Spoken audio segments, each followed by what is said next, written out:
When is the right time to transition from founder-led sales to actually hiring your first sales team member? This is something I advise a lot of technical co-founders on too, that aren't natural salespeople. Like the error I see too often is like abdicating that responsibility to a more senior hire. Like, all right, we have a cool product. We're gonna hire a VP of sales, and she's gonna just magically figure it out, and we're gonna start selling. Like, no, Yeah.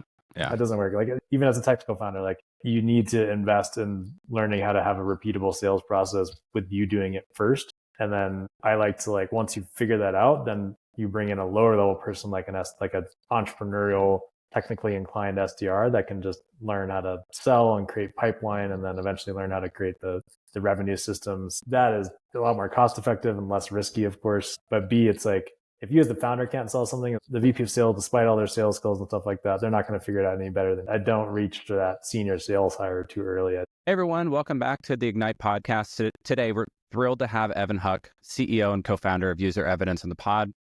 He has a background in building scalable sales machines for tech startups and driving evidence-based marketing strategies. He spent over a decade helping SaaS companies grow from early stage ventures to enterprise success. He's also an investor in B2B SaaS startups, which we are too, so we're going to talk about that, and advises on go-to-market strategies. Evan, welcome to the pod. Thank you, Brian. Glad to be here. Well, walk us through kind of how you got from maybe your undergrad to becoming the CEO of User Evidence. What is that story? Yeah, let's see. So I graduated from Stanford in 2010. At the time, I was an econ major, so finance and consulting was kind of the thing to do.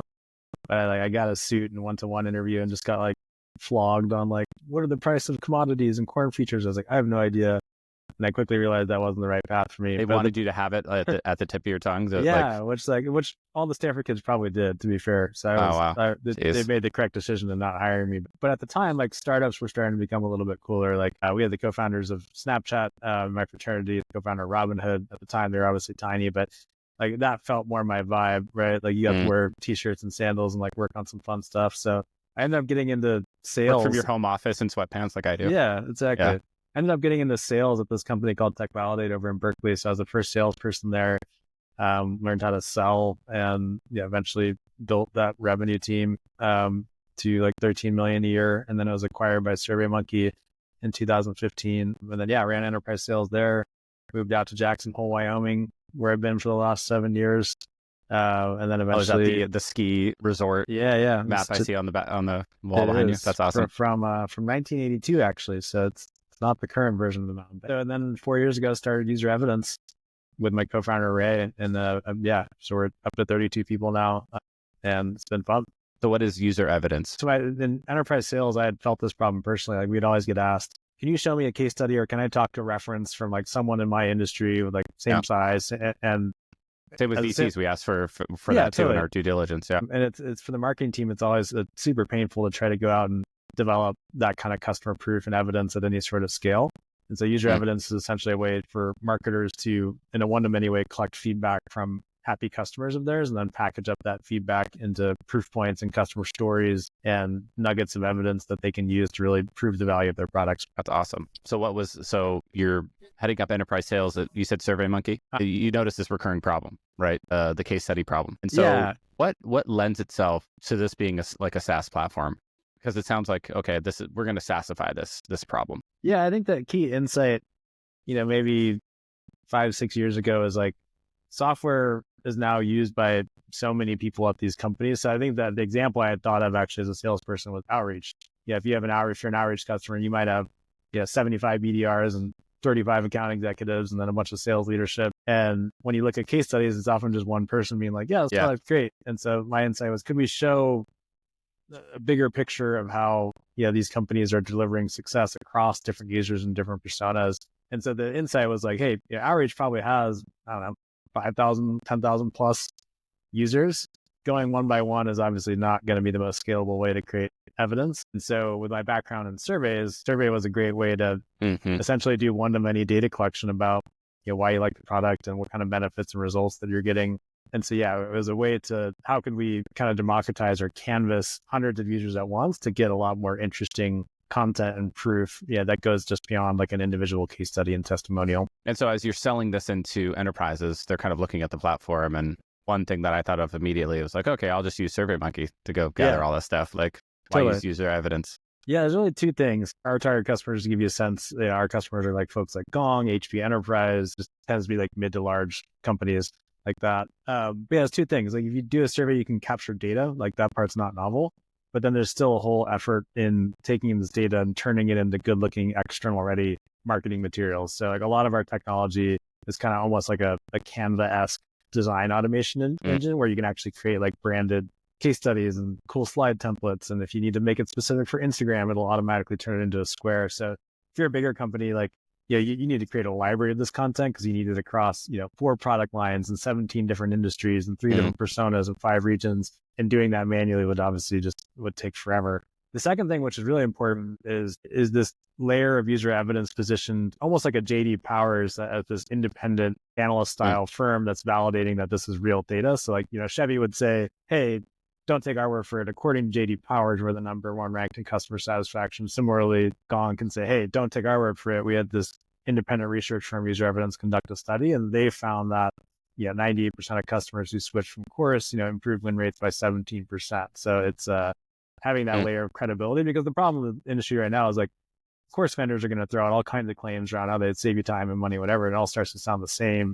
And like, there's kind of an inherent distrust of salespeople and vendors, right? So you need some sort of independently validated evidence to back up these claims and actually show proof that you're delivering on them. Interesting. So one of your unique takes on the market was, hey, can we create like almost like a JD Power independent platform that can go grab actual user evidence and create these case studies at scale for the software companies? Yeah, and that concept exists in B2B. Like, people pay $150,000 to an analyst firm like Gartner or Forrester to go say, hey, Gartner says we're good stuff. Almost a pure driven version, modernized, of course, of what an analyst firm might do. Because they make a ton of money. They're ready for disruption. It's all just human manual stuff. Pay $50,000 to be in my Magic Quadrant. Evidence for you. Kind of a mafia behavior almost. Yeah, totally. Pay to play. How do you differ? There's other kind of more web portal type plays like G2 Crowd and some of those others. How do you kind of position against those guys? Yeah, G2 Crowd's it's actually a good partner of ours. So we're more focused on content and evidence creation, where we don't have a destination site where people necessarily like come and look for, all right, what CRM am I going to buy, and then I look for the top 10 vendors and all that stuff. So G2, I think, has done an awesome job, really inspirational company to us, of just like scaling wide insights for buyers. But it is kind of surface level. Like if you're looking for a CRM, you go, this one's 4.7, this one's 4.67. Which do I choose? Like, it doesn't necessarily answer your question on like what vendor is right for me in my industry and my unique application. At least I know it's not good. Yeah, I know it's good or not. Yeah, it's good. It's good to create a short list. It's a good, validation point in your evaluation. Obviously, they've created a huge business around like intent data that they sell to the vendors. So it's great business. It's a little bit different in that it's kind of surface level. A lot of the reviews are like, we love this product, and we're trying to get a lot deeper into what kind of value these vendors have delivered in particular applications. So having scaled, the 2 parts to the next question, like one, like what are some of the lessons that you've taken away from scaling SaaS sales teams? And then I have another question to follow up on that one. My approach has been, it's interesting, like my founder and I are both started our careers as SDRs, so just ripping cold calls and stuff like that. Oh, nice. Interestingly enough, like all 7 AEs on our team and the 2 sales managers have started here as SDRs, 3 or 4 years ago. So like, I've always been really big into organically growing and developing the team from the inside and not hiring so much from the outside when it comes to sales. I think it's cool for a couple of reasons. One, it's like when that person does get to AE 2 years later, whatever it is, like they now have 2 years of selling experience, selling your thing. Like they're going to be way better than the random person that you just plucked from the outside. Secondly, it's a huge motivating thing for the team, right? If you come in as an SDR today and you see that all the managers and account executives have been former SDRs, then it's a credible path to advancement. It's not like there's demonstrated evidence that other people have done this path from SDR to AE. So it's like, I think it just creates a vibe where you're motivated to work because, you see your peers, have kind of elevated their careers as well. Yeah. Yeah. I love that promote from within and develop your people. In what cases does it make sense to hire outside, you think? I mean, when it's a skill set that we don't know how to develop it internally, right? Developers, right? You either know how to code or you don't. It's not like we're going to spend a bunch of time teaching that. Marketing too, like it's like that's a skill set that we didn't have on the sales team. Though it's like assuming you can use a computer and you have good work ethic and you're hungry and smart and you're creative and you want to learn, then any background, like our people, like we have people that are, raft guides, professional skiers, former professional skiers, sushi chefs, like they come from all different kinds of backgrounds. Yeah. Which I think makes it cool and fun. They bring a different aspect or approach to the team, which creates a cool, diverse environment. But if it's a set of hard skills that you had to really learn in school or something like that, then obviously we're not going to have time to teach that. But and marketing's really become a harder skill over time. I'd say, I mean, it's gotten fairly technical and complex, and like especially today's modern world, like the whole RevOps stack and automated outreach and like AI based stuff, and then like demand gen paid platforms. Like, it is all learnable. Like none of it is like some experience with navigating and connecting all those different tool stacks and stuff like that. It's definitely helpful. Yeah. So you've been through this a few times. When is the right time to transition from founder-led sales to actually hiring your first sales team member? Yeah, I mean, and this is something I advise a lot of technical co-founders on too, that aren't natural salespeople. Like the error I see too often is like abdicating that responsibility to a more senior hire. Like, all right, we have a cool product. We're going to hire a VP of sales and she's going to just magically figure it out and we're going to start selling. Like, no, that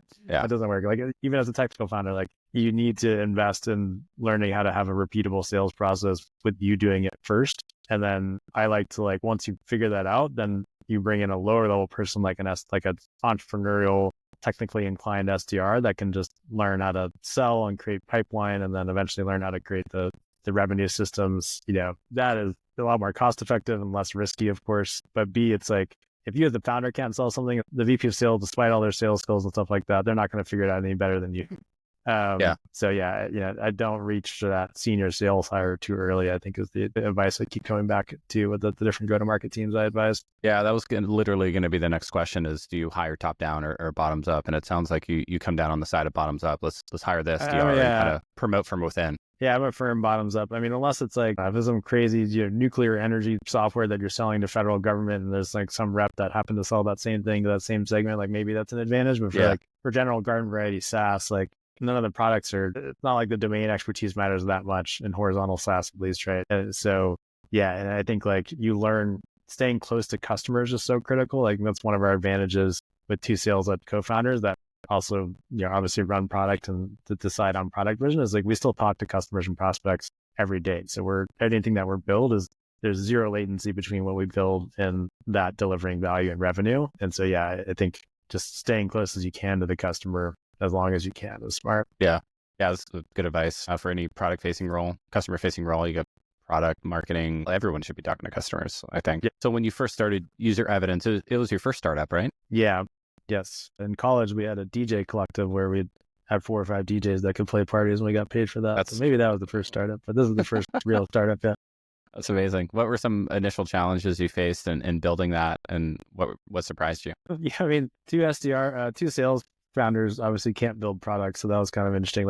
And we didn't have a whole lot of money to self-fund it. So we had to raise outside money, but obviously outside money wouldn't invest unless there was an engineer to build it, but we couldn't pay an engineer. So we had to bring these two things together at the same time, and kind of the stone soup. So we had an engineer that's like, if you guys raise, I'll join. And so we made it work. But that was an adjustment at first, learning how to manage an engineer. It was super fun. It was cool for me because I spent all day around sales. And so just stretching my brain to learn a new paradigm was the super intellectually interesting to me. Yeah, because you're head of sales and head of product and head of everything at first, right? And that was cool. And so learning how product development works, what software can do, how it's built, how long it takes, was super interesting. Yeah, I think in this market, one of the continuous challenges, still a challenge for us, is just it's so noisy. Even though we have a great product, customers love it, our net retention is above 130% this year, it's still super challenging to get freaking people on the phone, to get VP of marketing on the phone to take an intro call. And there's still a lot of skepticism around the value that we deliver, just because, again, the channels are bombed out. Everyone gets so many emails, so many calls. It's just it's so hard to break through that noise, which is ironically, part of what we're trying to solve is, by introducing some credible fact-based evidence, that starts to cut through all these claims. But man, we feel it too. It's just getting attention in this market is just tough. If you think about like marketing, fundamentally what it does and sales is you go find customers that have the problem, right? Yeah. And then Exactly you sell right. them on like, okay, I have a solution for your problem. And I think the breakdown is marketing, I don't know if you would agree, kind of ruins everything to a I'll say. degree, because like it kind of penetrates a channel and just kind of saturates it to the point Yeah, where sure. like it's Absolutely. unusable. So Yeah, we saw this happen with cold email. We've totally. seen this happen with AdWords a long time ago. But like everything gets bid up and bid away and saturated. And I guess LinkedIn would probably be the next one that's kind of getting saturated right now. All the cold outreach on that. Yeah, it's tough. It's interesting that you said that, though, because like from an economic sense, like marketing is essentially a matching algorithm between a company with a solution and a vendor with a solution and a company with a problem. And it's not a very good one. You have the two people on this side, and then in the middle you have a bunch of noise and then imperfect information. Yeah. And the solution we have right now is just to yell louder into this cacophony of noise. Yeah, we actually have portfolio companies, but literally they scour the web and they try to figure out using large language models who actually has your problem right now. Yeah, it's interesting.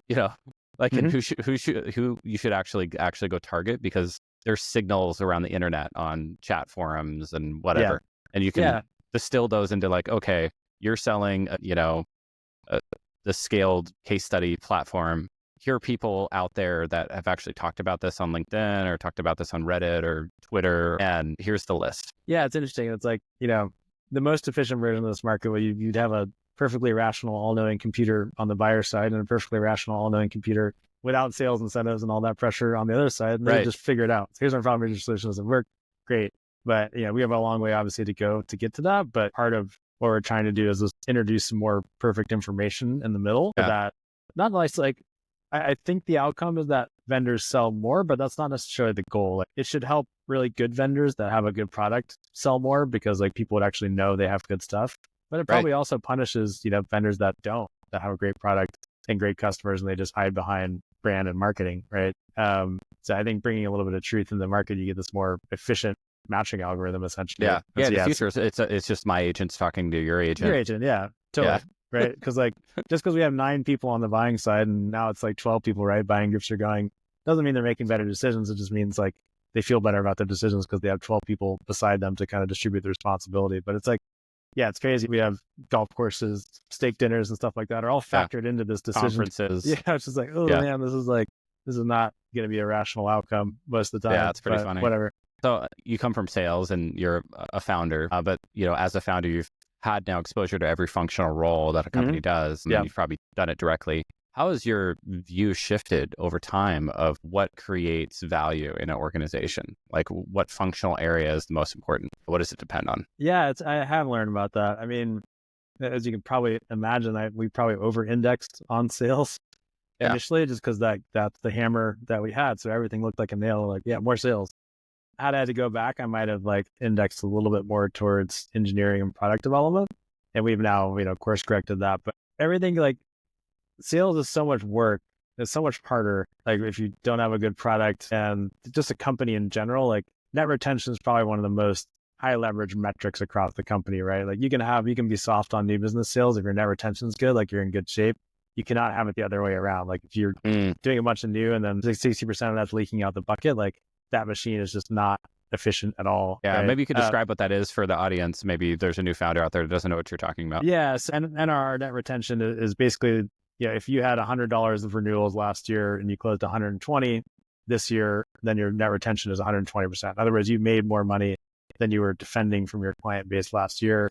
If you lost half of it, then you're 50%. So let's say you're doing $1 million in year 3 of the company and your net retention is 120%.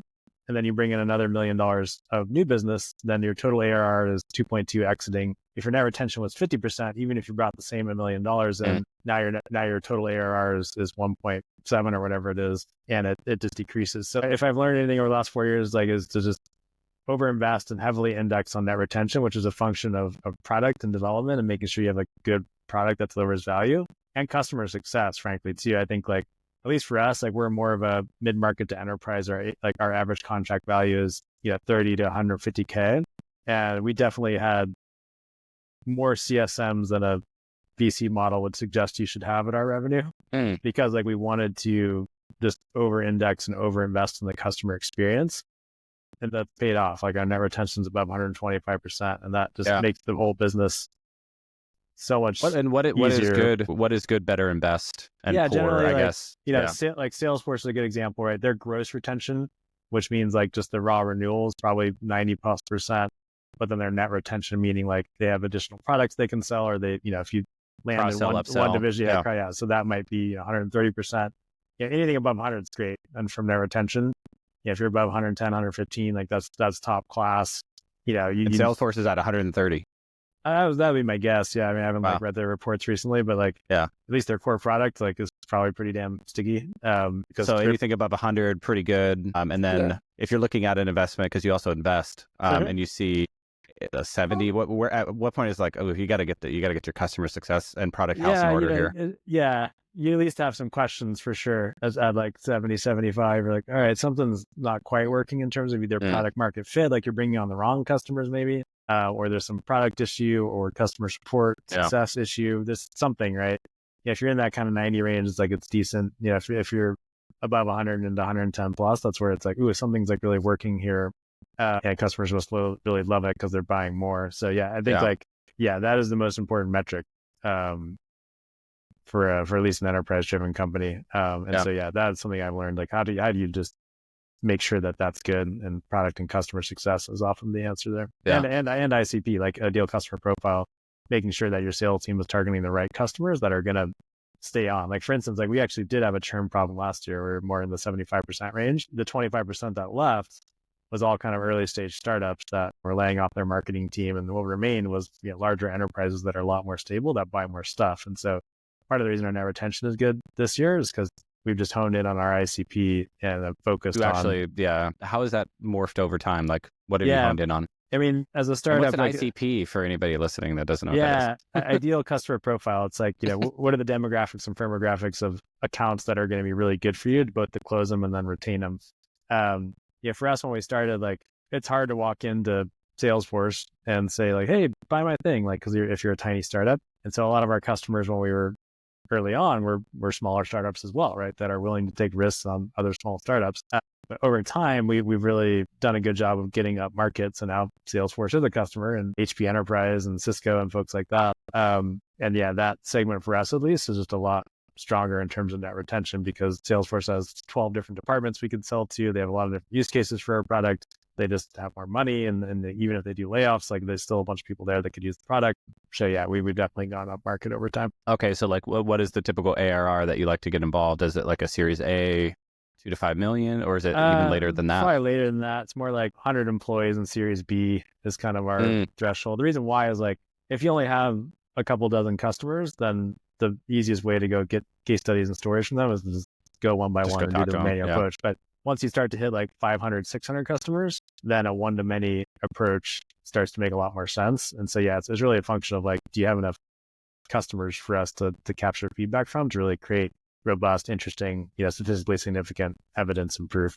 AI is on the tip of everybody's tongue right now. Like, how is this kind of impacting your business and how you guys go to market and how you guys build product? Yeah, the building product side has been a huge boon for us, I would say. Like, we were automated a lot of stuff that was still pretty kludgy. It was more like workflow automation, whereas now AI can just do it. So like, for example, like one of the challenges or use cases for our product, let's say it's Gong and you have 2,000 assets in your library, which might be testimonials or case studies or stats. And a salesperson is looking for a specific thing. Like, I need a case study about someone who switched from Chorus, which is our main competitor in a retail industry in, EMEA. It used to be all just very declarative filtering. Like, you go like, right, filter by competitor, filter by this. Now you can just ask like, hey, I need a case study from someone to be Chorus in EMEA. Like, what do we got? And it's just like, here's the relevant stories you should use right now. So just, it's improved a ton of it. Like, because we're dealing with large data sets. So summarization, pulling out key themes, search, those are all areas that are drastically improved by AI. The product's gotten way cooler. Design automation too, being able to create assets in a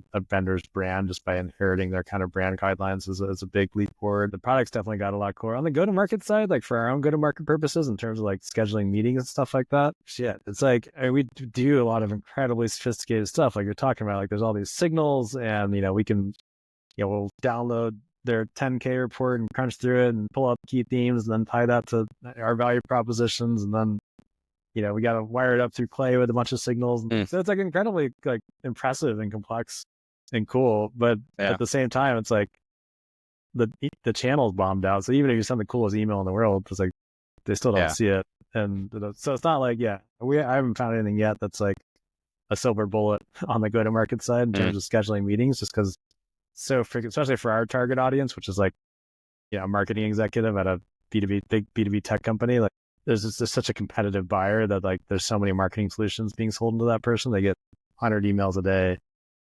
And so, I'm like, we're doing anything and everything, and it's impressive and cool, but none of it's like crushing it. How do you guys approach like content marketing? Creating that's a good question. Blogs, podcasts, definitive guides comes to mind from Marketo like 15 years ago. Remember those? Those are back, by the way. So that is like, content has been working a little bit. I think our strategy there has shifted from, it used to be to get a bunch of crap out there, right? Blog post every week or whatever. But now with AI, there's just like so much crappy short form content. It's like, the cost to produce it is nothing. So obviously there's just infinite supply you of just it. talk to AI and like, hey, I want to write an article about user evidence. Give me something that vaguely resembles words that doesn't quite make sense, but you read it and you're like, yeah, those are definitely words. Like that's kind of the level that we're at.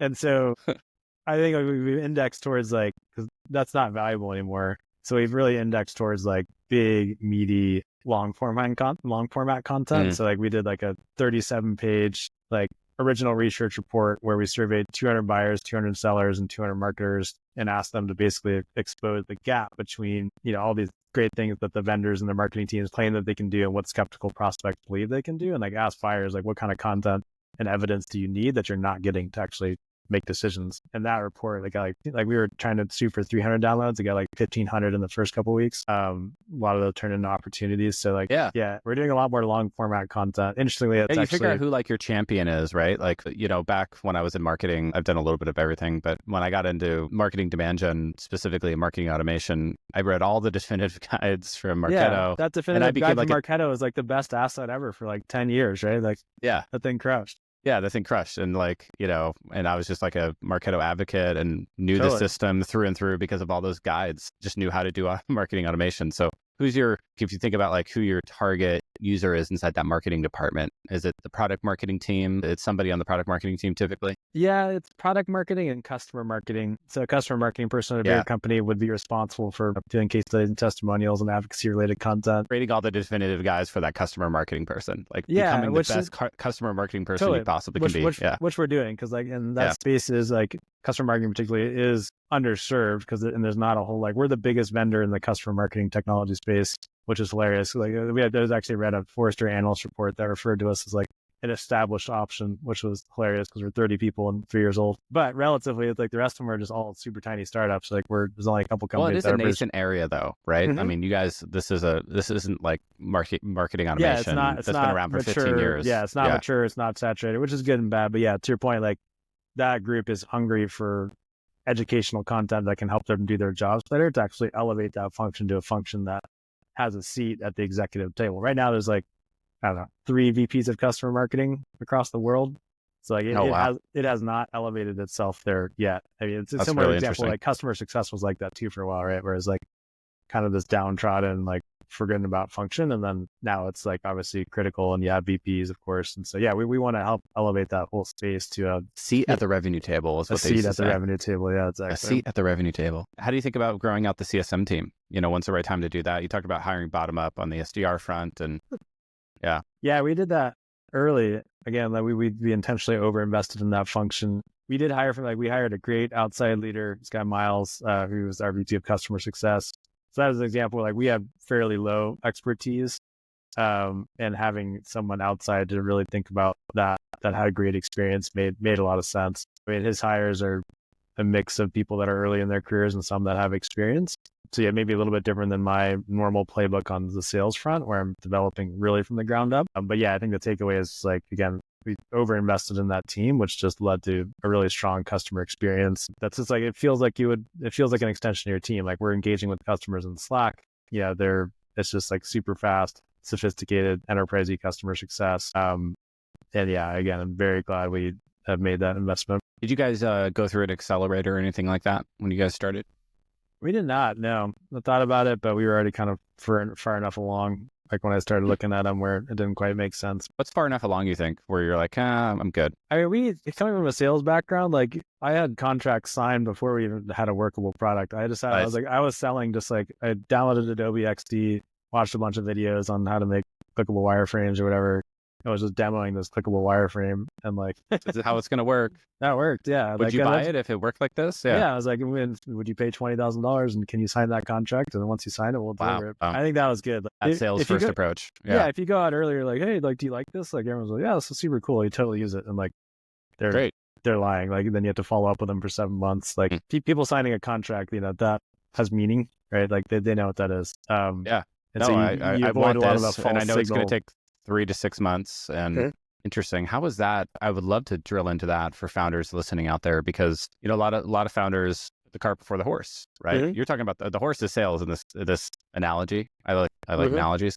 And so the product is the cart, right? It kind of carries you forward, but the horse is out there like pulling the cart. And you led with sales, which I think is a great idea. How many contracts did you have signed before you even had this thing shipped? How much ARR? Like 4 or 5, like totaling like, I don't know, 80K in ARR or something like that. I mean, it's pretty significant. Yeah. And we included like a money back guarantee where, if we didn't get it delivered, then they're all good. They could just cancel the contract.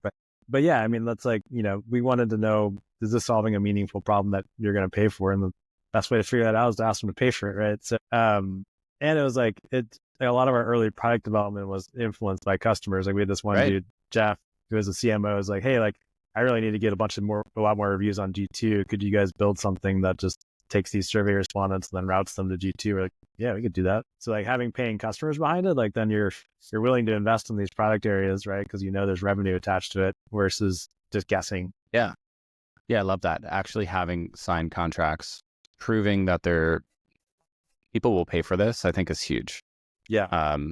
It's one thing to say, oh yeah, like, we ran a survey and people said they'd buy it. Or we had a landing page and people clicked on it and said they'd buy it. Right. But so they're going to say, yeah, I will pay $20,000 a year for this if you build it, Yeah, definitely. As you're prepping for your first fundraise, thinking back to that and you're starting to pitch investors, what advice would you have for founders? There's an infinite amount of investors. So like the first 7 or 8 or 9 pitches we did, like it was useful. Like they weren't that great. And we got useful feedback that like our vision wasn't big enough. And like the market wasn't big enough. So like find some, like get 5 or 10 like practice opportunities. Again, there's an infinite amount of investors, maybe don't start directly with Sequoia or do, who cares? Like, it's like, again, there's tons of them out there. All of this is low probability that anyone's going to invest anyway. So like getting some feedback. How low a probability is it, just to kind of put some sales funnel metrics to it for founders out there? It's probably, depends on how good your company is, but yeah, I would expect you're at least going to have, let's say 50 intro calls, gets to like maybe 20 like second calls with like a slightly larger group, and then 8 of them are like interested in like doing some diligence. And then if you're really hot, maybe you get like our first round we had like made 3 term sheets, which was great. That would be like an ideal funnel. That's kind of what it looked like. But our second round is like we want 1 for 11, so we it only takes 1, which was great. And obviously the timing conditions of the market are make it really different, right? Our first round was hot 0 interest rate COVID era, whereas like you can you can breathe on the breathe on the Zoom outside and money falls into it. Yeah. And then the next round was like in the tighter kind of pullback is way harder, right? And so just understand the market dynamic and adjust your funnel accordingly. Yeah. Putting your sales hat on, thinking about building that sales funnel for fundraising. Like what? Well, that's why I was like, it's easy for me because like, it's the same stuff. It's the exact same skill set. So yeah, translated over nicely. It was kind of funny story from the first one that was like, I haven't made any money from any other previous startups or anything. So I was like, to me, like we just came up with this idea and like, all right, what's the valuation? I was like, $5 million pre-money. Yeah. To me at the time, it sounded like a crazy amount of money, right? It's like, that's nuts. But then like we were originally going to just raise like 600K or something into that 5 million pre. Yeah. But we're salespeople. So like we just kept closing deals like, oh yeah, they want to invest. Like, let's close it. We ended up raising like 1.8 into that 5 million money valuation. So we took way too much dilution, which is, whatever, first world problems. But it was kind of funny because we were just like, you're so used to sales, like just wanting to close the deal and close as many deals as you can. So that's what we did. Hindsight, would you have probably escalated the valuation? I would have done a safe, like, so you could like, after we got our first 500 in on the safe, I would have moved the valuation up to 7 or 8 or something or whatever, right? It just would have saved a lot. If I was on the cap table, that's what I would have told you to do as well. Be like, hey, you got the 500. Let's just raise it to like 7, 8, 10, something like that. Yeah, totally. It was our first time, so we didn't really know what we were doing. But I would have done the safe probably. We did it. You did price. We did a price round, 1.8 into the 5, which was pretty funny. It's I think kind of rationale is like, which is still believe again, first world problems, everything. Like we wanted to be super conservative. Like if we have any kind of outcome, it's going to be great and life changing. So you don't want to over optimize too much for dilution. That you want to make sure you have enough safety net and margin. Really hung up on that. They really hung up on the dilution. It's just like just get back to work. So looking ahead, what are some trends in enterprise sales marketing that you believe will change the game over the next 5 years or 10? I see a decent amount of like consolidation and people dropping out in the next like 3 to 4 years. I don't think like if you're not crushing it, you're not gonna be able to survive for a whole lot longer. And so you'll see a bunch of like small acquisitions as space just gets consolidated as people like just run out of energy and dry powder and the smaller side. Do you feel like there's more SaaS in the future or less? It's an interesting question. I mean, like in theory, in 5 to 7 years, like, your AI will just be kind of almost auto creating SaaS as it needs it to solve a particular problem rather than like having purpose-built vendors for everything. Yeah. I mean, it's a little I've been thinking about this existentially a lot, and I've talked about it on this podcast over and over and over again is, what is the future of SaaS given AI generation and really strong foundational models that could connect to your data sources and, spin up UI on the fly and, okay, I need to solve this problem. And then it becomes like this agentic team of AI that can just spin up any SaaS and I think you'll see a lot of that, but purpose built still going to be better for a bunch of different applications, particularly in the enterprise, right, where you need like a more robust set of features that. And there's a lot of unknown unknowns. I think when you're trying to solve a problem, even if you work in customer marketing and you know exactly like how to gather a case study, there's just like by buying into a platform that's already solved that problem at scale, they've solved a lot of the problems that you don't even know exist. Yeah, totally. It's like, especially if you're a decent sized company, like there's no sense in tinkering around with like trying to hack stuff together like all the time, right? It's like, you're a decent sized business, like get someone that knows what they're doing. I do see like a little bit more existential, like just sector. Like we have a crap ton of like really smart, highly paid people employed in these industries working on some less than interesting problems, I would say. We're like, even us, so just like we're fifth derivative. All right. Like, so there's a company that actually makes something, and then there's a software company that helps that company. There's a software company that does software. It's like, eventually, like we're just so far down the road. Like if we had like that's so funny war and famine and climate, like we would be so fast out of there. Like, do we need more case studies stuff? Nope, definitely not. We need food. I think we still have a window on it. Like we're good with it, but like I do see like a needed labor shift and intelligence and capital allocation shift going to more meaty existential things, like earth related problems as opposed to just like tech problems. Yeah, fit derivative SaaS companies. That's so funny. Yeah, and I do see it. I mean, I don't invest in those areas as much because I just don't come from those areas. I come from B2B SaaS, right? So, but I do see enough deep tech and climate tech stuff that I'm hopeful for the future. There's enough innovation happening there. And then you have people like Elon, just going out there and just doing all kinds of stuff. So yeah, that was like, so my first set of angel investing was in my network. And so I ended up investing just in a bunch of like go-to-market oriented SaaS, which was like, and they all failed. I was like, whoops. But my network bias was so strong in that space. But like now I try to much more actively. My investments now are much more vertical SaaS oriented, cool SaaS AI concepts applied to like much older school industries. Like freaking. What do you think you got wrong on those first group of angel investments? Because I tend to tell people this too when they won't invest in one of our funds. They're like, "Oh, I'm just going to go do it on my own." I'm like, "Great. Are you looking at 500 or 600 deals every month? Like we are investing in like the top like 0.5% of what you see."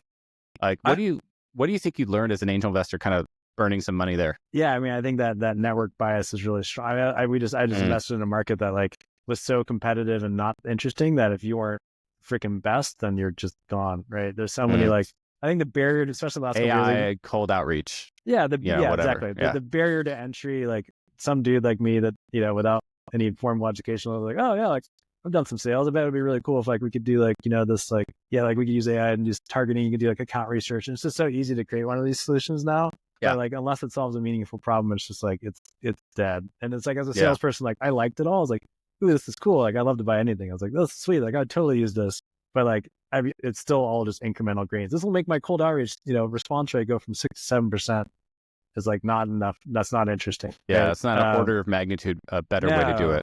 Yeah. And so, yeah, I You think kind your of need to point's- look for those transformative companies that are really changing the game, right? They're just creating this like sustainable moat that other businesses aren't going to be able to touch anytime soon. Yeah, which is why I like, vertical SaaS is because you have a lot less, the increasingly more competition, but a lot of this stuff is still freaking magic and, energy and utilities or, financial services, right? Yeah, it's a SaaS platform for factories that make miniature models of other factories. Yeah, totally. So anyway, yeah, I'm trying to diversify the deals that I see it just away from my network, which is obviously very go-to-market tech bubble oriented. What is that like? So you're also angel investing as a founder. What is that like being a founder and looking at deals, and how many deals are you doing per year, and like what's that look like? I mean, obviously, you know what a good business looks like, which is a rare set of evaluation skills. Yeah. So it's like you can figure out real quickly if they're doing well, which is a huge advantage. And what are those kind of questions that you like to ask when you're meeting a founder that you can figure it out in 3 to 5 questions? I mean, digging into NRR, right, is as we were talking about earlier, is like step one. But I also know all the tricks as a founder to make NRR look good. And so I can figure out if you're hiding behind those or not. And so there's logo retention and then there's dollar retention, right? Those are and then there's little tricks as founders. Like we do a lot of like early years, you do 2-year step ups, 2 and 3 year step up deals where it might be 10K year one, 20K in year two. And guess what? No, you just created 200% net retention 200%. without doing anything. So we call it curve design, which is a good field of early stage fundraising. How do you handle this when you're angel investing though? Because a lot of these companies have only been around for a year or two, so there isn't a lot of annual NRR. It's tricky. So if there's not a whole lot of demonstrated evidence, and then I'm doing some stuff where I have just know absolutely nothing about. I invested in a cool company that makes women's mountain biking clothes that are cool looking. I don't know anything about that business, but I just liked it. That's angel investing right there. Like I think you just described what it is. I just liked it. Yeah, there's one that I'm looking at. It's like a wearable bull ring, because I live in Wyoming, so you see some interesting stuff like a wearable bull ring that like measures methane output and stuff like that. So I like all that stuff. Obviously B2B SaaS, I'm going to be a lot better at evaluating the current metrics and stuff like that. But early stage is tough. And founding team, obviously, I think what I'm trying to think more about is the market, and if they got it right, like how big is the opportunity? Again, is it just incremental feature on some other thing, or is it like paradigm shifting that I'm trying to think through? And then also being honest, like I have some investments that they're kind of fun that I don't expect to ever return money, like restaurants and stuff like that. They're just kind of cool. But kind of cool to go to the restaurant you're an investor in. Totally. Does it make money? Probably not. No, it's probably a good chance to lose all of it. But Evan's coming through the door. He's an yeah, owner. It feels fun. Yeah, exactly. Just knowing what type of investment you're making too. Back to user evidence, kind of looking out at that 5 or 10 years. If everything goes right, what does that look like? I think there's an opportunity for us to create in that time frame IPO style company that really changes the way buyers discover solutions and then decide which one's the right solution for them, right? It's back to that kind of matching algorithm that I think is like a core economic problem where we have so much effort going into sales and marketing, but none of it's yielding anything. It's just freaking noise. I'm also realistic though. That's one path. If we built the 10, 15 million and some bigger strategic company wanted to buy us for 150 million or something, great, mission accomplished. Let's go work on climate change or something more interesting next time. So that said, we're having fun doing it. I also think just a lot about how we spend our day. Ray and I had a good conversation last week, because we're raising money now and talking about these paths. We're having, how many opportunities do you have to be the CEO of a decent sized company? It's not infinite, right? And we get to create a culture that we love and hire cool people that are super fun. And so we really enjoy just how we spend our time too. So, as long as we're having fun, enjoying ourselves, we don't need to have an exit strategy per se, as long as we build a profitable company too. But yeah, investors don't want to hear that, by the way, either. They don't want to hear your exit strategy. They want to hear that, which is, I love what I'm doing with the people I'm doing it with, and I don't ever see not doing it. And, I do think it's worth talking about though, because I realized obviously in talking to investors, they have this allergy to lifestyle business. If they sniff any of that, they're like, this thing sucks, whatever. But they've gotten better about turning that back on investors. Let's take a look. Again, we do think we have an IPO style company here, but we're not freaking idiots, right? We're not going to just swing blindly at that and that's the only outcome. Yeah, you're not going to raise a $25 million round and go burn $25 million in 12 to 18 months. That's stupid. There's exits along the way, right? You don't want to drive by too many exits if you're not going to get to where you're going. So it's like, I think that being able to have a conversation around that, like I get it. You're a VC. I understand the math behind your portfolio. I wouldn't be here if we weren't a good fit for you guys, but like just choosing partners, like having that conversation, we now have partners that we can actually have honest conversations with. Like, I get it. Like we want to go big. We all do. But like we also want to be pragmatic and realistic and conservative and get an outcome here for everybody. And so I think it's important to have that conversation. There's this growth aspect, right? Like for an early stage investor, every investment I make, I have to feel like it can go 100x. Sure, right? of course, I'm investing in these 5 and 10 cap companies, and I have to believe they can become $500 million, billion-dollar companies. And that's only going to happen 1 or 2% of the time, right? Just in reality, just the math of it. And what can happen with these SaaS companies, as you know, is they can, 2 things. One, growth can slow, but it's profitable. So it's a nice little lifestyle SaaS business. And maybe it sells for 1 to 3x revenue, something like that. Not a great outcome for most people, for especially the VCs. And then you can continue burning money and you're growing fast, but you're just burning a ton of money. And then pref stack on your cap table blows up. And it's not a good outcome for the founders. Yeah. And so that's the 2 push pulls right there, right? Because like you can get this sustainable SaaS, high EBITDA margin kind of lifestyle SaaS business with 30 to 50 million of annual revenue, and it's just kicking off cash, but it's not creating that. Maybe it sells for $100 million, right? Yeah, it's not so a your early investors. Right? It's a 10 bagger. It's like, okay, that was pretty good, but it could have been 100 bagger if you just would have pressed on the gas a little bit. But from the founder perspective, if I press on the gas too much, I get too much dilution, and then I get a much smaller percentage of something, and maybe even worse, because you're burning so much cash and you're so desperate to raise, you take money at terms that aren't good for you in the A or B round. Yeah. Here's my issue though. It's like, because it's been stigmatized so much, like you just get a bunch of founders that show up and lie to your face. That'd be like, yeah, we're fucking going for the moon. And even if someone wants to buy us for 200 million, like we're not going to do it. Bullshit. They will. Like, so it's like, do you want to create an environment where you can at least like somewhat approach an honest conversation around it? Or do we want to just like,